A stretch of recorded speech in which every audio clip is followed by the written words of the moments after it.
Εκείνο τον καιρό, καθώς πήγαινε στον δρόμο του ο Ιησούς, είδε έναν άνθρωπο που είχε γεννηθεί τυφλός. Το ρώτησαν λοιπόν οι μαθητές του: «Διδάσκαλε, ποιος αμάρτησε και γεννήθηκε αυτός τυφλός, ο ίδιος ή οι γονείς του?» Ο Ιησούς απάντησε: «Ούτε αυτός αμάρτησε, ούτε οι γονείς του. Αλλά γεννήθηκε τυφλός για να φανερωθεί η δύναμη των έργων του Θεού πάνω σε αυτόν. Όσο διαρκεί η μέρα, πρέπει να εκτελώ τα έργα εκείνου που με έστειλε. Έρχεται η νύχτα, οπότε κανένας δεν μπορεί να εργάζεται. Όσο είμαι σε αυτόν τον κόσμο, είμαι το φως για τον κόσμο». Όταν τα είπε αυτά, ο Ιησούς έφτιασε κάτω, έφτιαξε πυλό από το φτήμα, άλυψε με τον πυλό τα μάτια του τυφλού και του είπε: «Πήγαινε να ληφθεί στην κολυβήθρα του Σιλοάμ», που σημαίνει απεσταλμένος από τον Θεό. Ξεκίνησε λοιπόν ο άνθρωπος, πήγε και νύφτηκε, και όταν γύρισε πίσω έβλεπε. Τότε οι γείτονες και όσοι τον έβλεπαν προηγουμένως ότι ήταν τυφλός έλεγαν: «Αυτός δεν είναι ο άνθρωπος που καθόταν εδώ και ζητιάνεται?» Μερικοί έλεγαν: «Αυτός είναι», ενώ άλλοι έλεγαν: «Είναι κάποιος που του μοιάζει». Ο ίδιος όμως έλεγε: «Εγώ είμαι». Τότε τον ρωτούσα: «Πώς λοιπόν άνοιξαν τα μάτια σου?» Εκείνος απάντησε: «Ένας άνθρωπος που τον λένε Ιησού έκανε πυλό, μου άλυψε τα μάτια και μου είπε: Πήγαινε στην κολυβήθρα του Σιλοάμ και νύψου». Πήγα λοιπόν εκεί, νύφτηκα και βρήκα το φως μου. Τον ρώτησαν λοιπόν: «Πού είναι ο άνθρωπος εκείνος?» «Δεν ξέρω», τους απάντησε. Τον έφεραν τότε στους Φαρισαίους τον άνθρωπο που ήταν άλλοτε τυφλός. Η μέρα που έφτιαξε ο Ιησούς τον πυλό και του άνοιξε τα μάτια ήταν Σάββατο. Άρχισαν λοιπόν και οι Φαρισαίοι να τον ρωτούν πάλι πώς απέκτησε το φως του.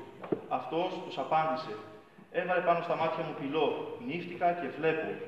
Μερικοί από τους Φαρισαίους έλεγαν: «Αυτός ο άνθρωπος δεν μπορεί να είναι σταλμένος από τον Θεό, γιατί δεν τηρεί την αργία του Σαββάτου». Άλλοι όμως έλεγαν: «Πώς μπορεί ένας αμαρτωλός άνθρωπος να κάνει τέτοια σημεία?» Και υπήρχε διχογνωμία ανάμεσά τους. Ρωτούν λοιπόν πάλι τον τυφλό: «Εσύ τι λες για αυτόν? Πώς εξηγείς ότι σου άνοιξε τα μάτια?» Και εκείνος τους απάντησε: «Είναι προφήτης». Οι Ιουδαίοι όμως δεν εννοούσαν να πιστέψουν πως αυτός ήταν τυφλός και απέκτησε το φως του, ώσπου κάλεσαν τους γονείς του ανθρώπου και τους ρώτησαν: «Αυτός είναι ο γιος σας που λέτε ότι γεννήθηκε τυφλός? Πώς λοιπόν τώρα βλέπει?» Οι γονείς του τότε αποκρίθηκαν: «Ξέρουμε πως αυτός είναι ο γιος μας και ότι γεννήθηκε τυφλός. Πώς όμως τώρα βλέπει, δεν το ξέρουμε. Ή ποιος του άνοιξε τα μάτια, εμείς δεν το ξέρουμε. Ρωτήστε τον ίδιο, ενήλικος είναι. Αυτός μπορεί να μιλήσει για τον εαυτό του». Αυτά είπαν οι γονείς του από φόβο προς τους Ιουδαίους, γιατί οι Ιουδαίοι άρχοντες είχαν κιόλας συμφωνήσει να αφορίζεται από τη συναγωγή όποιος παραδεχθεί πως ο Ιησούς είναι ο Μεσσίας. Γι' αυτό είπαν οι γονείς του: «Ενήλικος είναι, ρωτήστε τον ίδιο».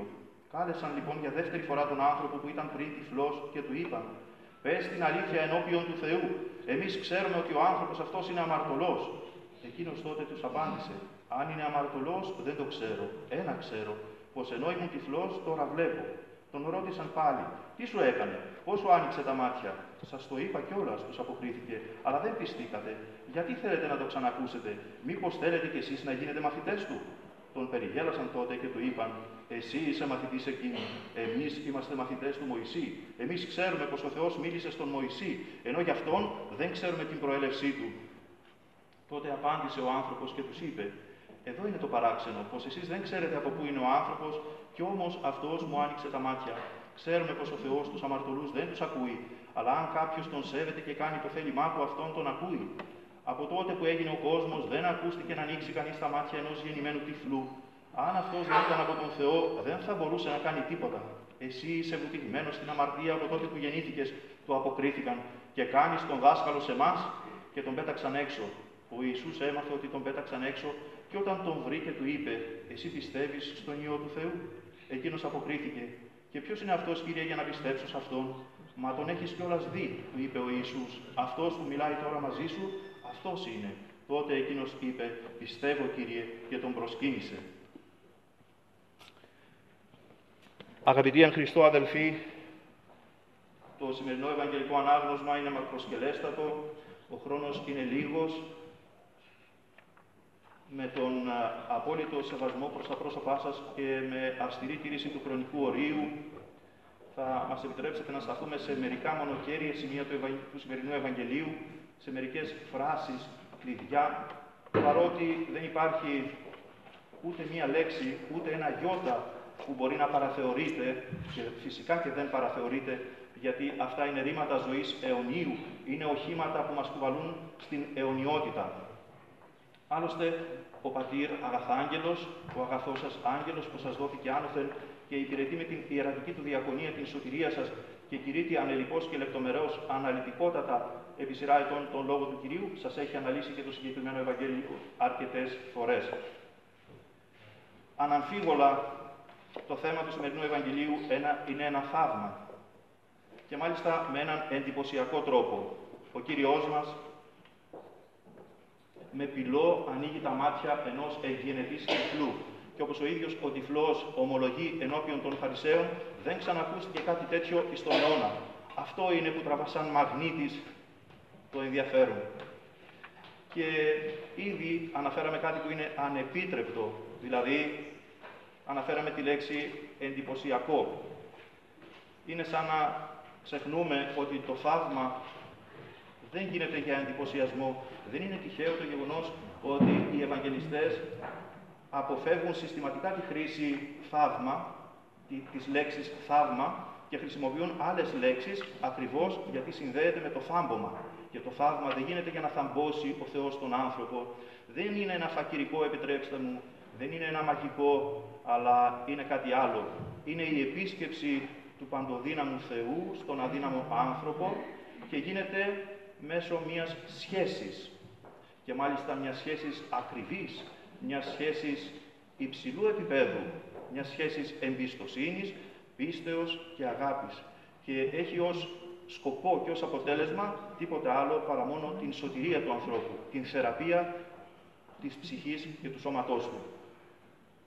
Θα δούμε λοιπόν κάποιες κέρυες φράσεις οι οποίες αποδεικνύουν όλα όσα προείπαμε. Πού είναι τα πρόσωπα που συνιστούν τη σχέση μέσα σε αυτή την Ευαγγελική περικοπή, πού είναι η πίστη, η υπακοή, πού είναι τα αποτελέσματα του θαύματος. Αρχικά, δεν είναι καθόλου τυχαίο το γεγονός ότι αρχίζει και τελειώνει το σημερινό Ευαγγελικό ανάγνωσμα με δύο ρήματα, με το ρήμα «είδε» και το ρήμα «ήκουσε».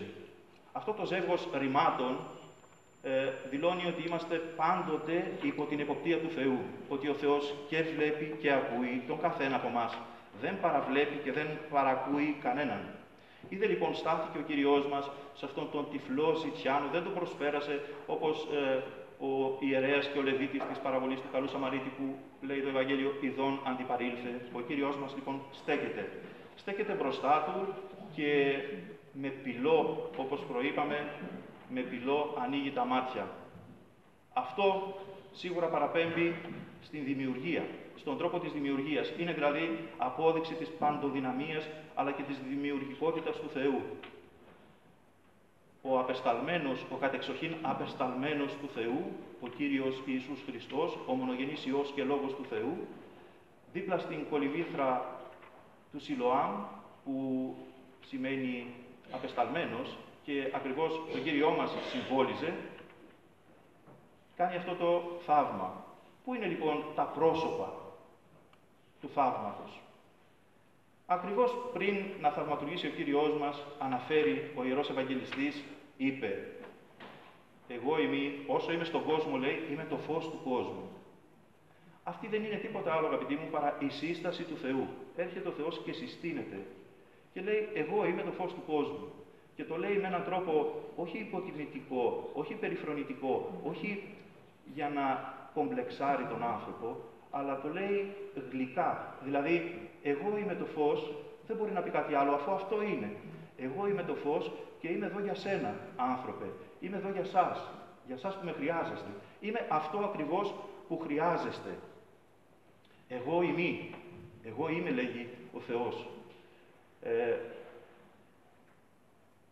Θυμίζει την απάντηση του Θεού στον Μωυσή όταν το ρώτησε ποιος είσαι, τι να πω στον Φαραώ. Και είπε ο Θεός, εγώ είμαι ο όν. Εγώ είμαι. Ο Θεός είναι. Δεν υπάρχει. Το υπάρχω σημαίνει ότι βρίσκομαι κάτω από κάποιον άλλον. Υπάρχουμε εμείς γιατί το θέλει ο Θεός. Ο Θεός είναι. Αυτή είναι η σύσταση του παντοδυνάμου Θεού.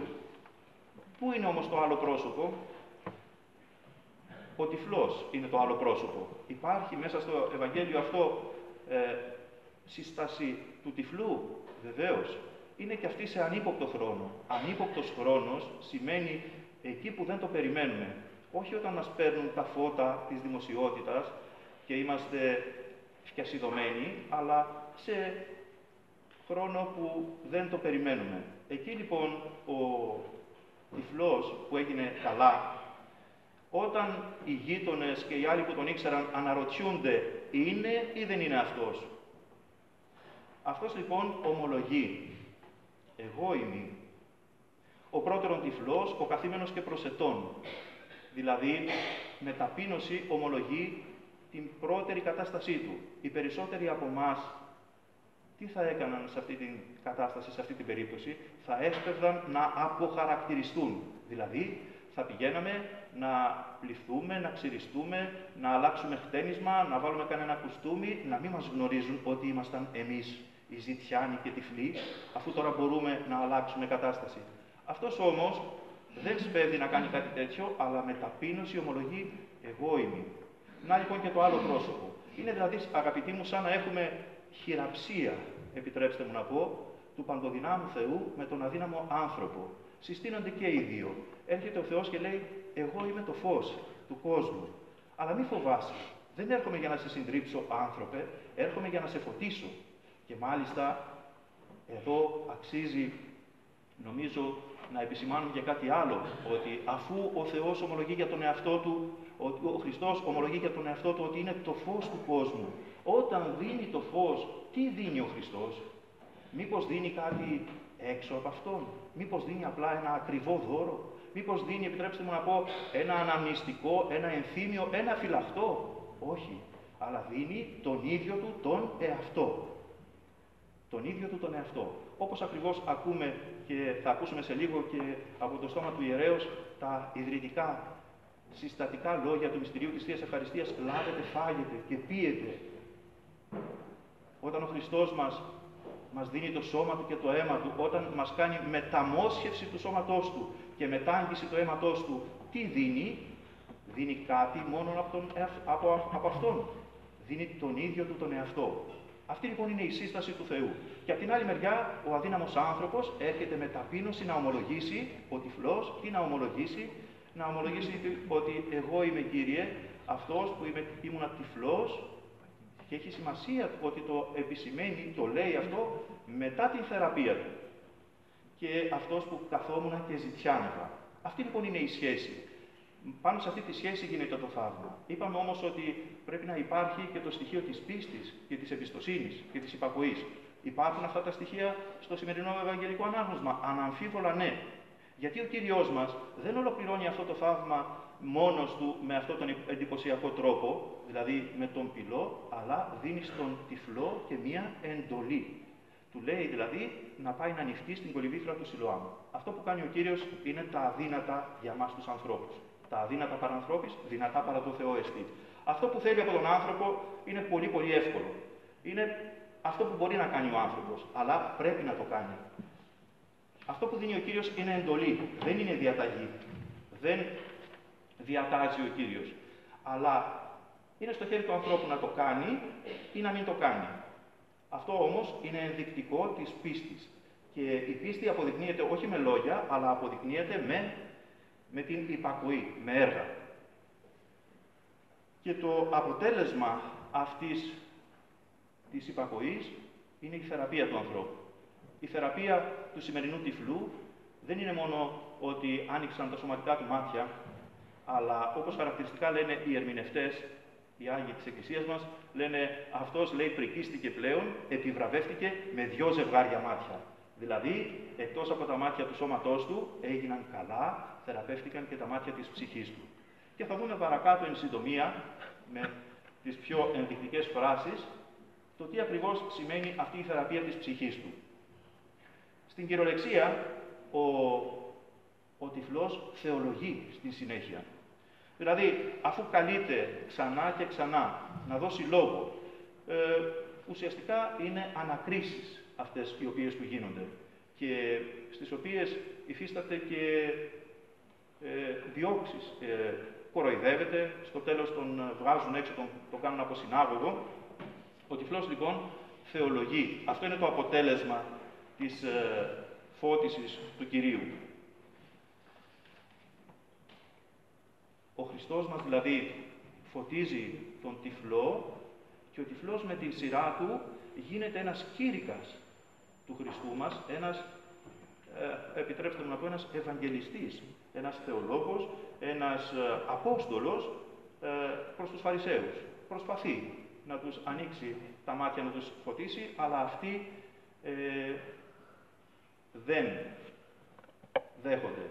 Δεν δέχονται γιατί ακριβώς μόνοι τους αποκλείουν τον φωτισμό του Κυρίου. Είπαμε και προηγουμένως ότι η απαραίτητη προϋπόθεση για να συντελεστεί το θαύμα είναι η πίστη, η υπακοή και η ταπείνωση. Να λοιπόν γιατί ο συγκεκριμένος τυφλός θεραπεύτηκε, γιατί είχε αυτές τις προϋποθέσεις για να θεραπευτεί.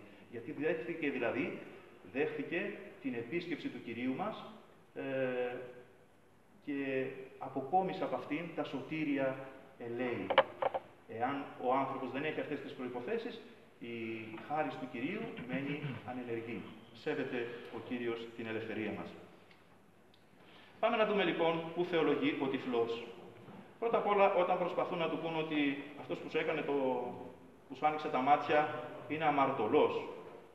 Βλέπουμε τους Φαρισαίους να βλασφημούν και θα δούμε τον τυφλό να θεολογεί. Λέγει λοιπόν, πώς δύναται ο άνθρωπος ο αμαρτωλός να κάνει τέτοια σημεία, να κάνει τέτοιες δυνάμεις.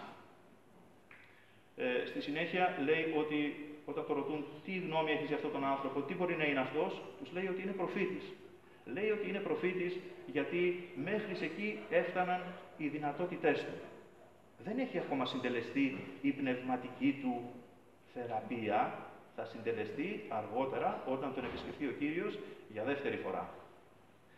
Άρα λοιπόν από αυτά που ήξερε, που είχε ακούσει, που είχε διδαχθεί, αυτοί που είχαν χάρισμα να θαυματουργούν ήταν οι προφήτες. Γι' αυτό λέει ότι είναι προφήτης. Και όταν τον ξανακαλούν για δεύτερη φορά και προσπαθούν με ακόμα εντονότερο τρόπο να του πούν ότι αυτός που σου έκανε τα μάτια καλά δεν είναι του Θεού. Και του λένε το εξής σατανικό και δαιμονιώδες.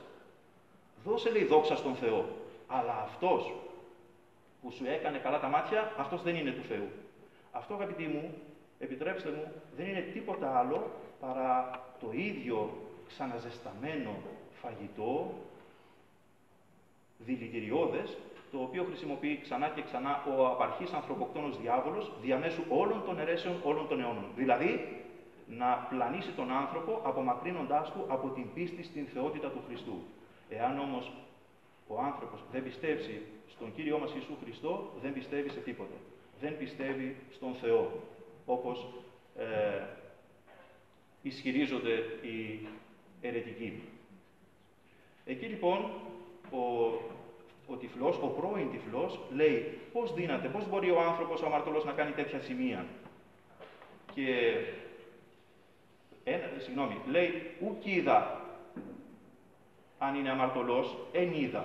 Αυτό παραπέμπει το αρχαίο του Σοκράτους, εν είδα ότι ουκέν είδα, εν είδα ότι ουδέν είδα, που πάει να πει, που είναι δηλαδή η αφετηρία της αυτογνωσίας, είναι η βάση της ταπείνωσης.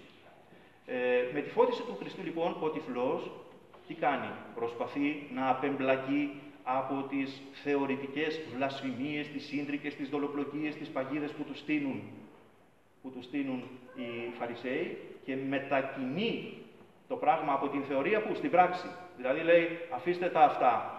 Εγώ δεν ξέρω για αυτά που μου λέτε, που θέλετε να με τυλίξετε σε μια κόλλα χαρτί. Εγώ ξέρω τι μου έγινε. Εγώ ξέρω ότι ήμουν τυφλός και τώρα βλέπω. Και όταν αυτοί επιμένουν, τότε αυτός περνά στην αντεπίθεση. Διότι η καλύτερη άμυνα είναι η επίθεση, ως γνωστόν. Και τους λέει λοιπόν, μήπως λέει, γιατί με ρωτάτε και με ξαναρωτάτε, μήπως θέλετε και θέλετε να τα ξανακούσετε, μήπως θέλετε να γίνετε κι εσείς μαθητές αυτού. Και τότε λέει, τον κορόιδεψαν. Στο τέλος, λέει, εάν δεν ήταν αυτός από τον Θεό, δεν θα μπορούσε να κάνει τίποτα. Αυτό μας θυμίζει κατευθείαν το λόγο του Κυρίου που λέει ο Κύριος μας, χωρίς εμού ουδήναστε ποιήν ουδέν. Είναι λοιπόν πραγματικά θεοφώτιστος. Είναι θεοδίδακτος ο τυφλός. Δεν εξηγείται αλλιώς. Αυτός ο πρώην ζητιάνος, ο αγράμματος, ισχύει για αυτόν αυτό που ψάλουμε για τους Αποστόλους στο Απολυτίκιο της Πεντηκοστής, ο Πανσόφους τους αλληλείς αναδείξας. Εσύ, Κύριε Χριστέ μας, που ανέδειξες τους πρώην ψαράδες σε πάνσοφους. Αυτός ο Κύριος μας είναι τώρα με τον φωτισμό του που αναδεικνύει και τον πρώην τυφλό σε θεολόγο. Τότε λοιπόν πραγματικά βγαίνουν εκτός εαυτού αυτοί και τι του λένε. Εσύ, λέει, που είσαι τυφλός και έχεις γεννηθεί μέσα σε αμαρτίες, εσύ θα κάνεις εμάς το δάσκαλο. Αυτό μας θυμίζει μία φράση από μια αρχαία τραγωδία, τον Ιδίποδα τύραννο του Σοφοκλή, όπου εκεί ένας τυφλός μάντης, ο Τηρεσίας, αποκαλύπτει μια φρικτή αλήθεια στον βασιλιά της Θήβας Ιδίποδα. Το αποκαλύπτει δηλαδή ότι ήταν παντρεμένος, χωρίς να το ξέρει, με τη μητέρα του, την Ιωκάστη.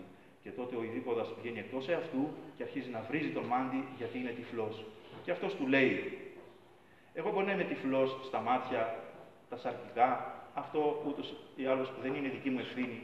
Αλλά εσύ, του λέει, είσαι τυφλός στα θεότα των τενούν τα θεώματα. Δηλαδή είσαι τυφλός και στα αυτιά και στο νου και στα μάτια, είσαι καθολικά τυφλός. Αυτό ισχύει πραγματικά για τους σημερινούς Φαρισαίους. Δεν μπορούν, όπως είπαμε, δεν έχουν τις προϋποθέσεις να δεχθούν το φως του Χριστού, που είναι ο ίδιος ο Χριστός. Τελειώνουμε, αγαπητοί μου, και τότε λέει, σημειώνει χαρακτηριστικά ο Ιερός Ευαγγελιστής, εξέβαλον αυτόν έξω. Τον διώχνουν έξω, τον κάνουν από συνάγωγο και τότε τι γίνεται. Τότε υπάρχει το άλλο ρήμα, αυτό που είπαμε, το άκουσε.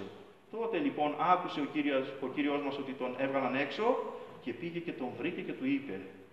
Δηλαδή, όταν μας διώχνουν οι άνθρωποι, τότε μας επισκέπτεται ο Θεός.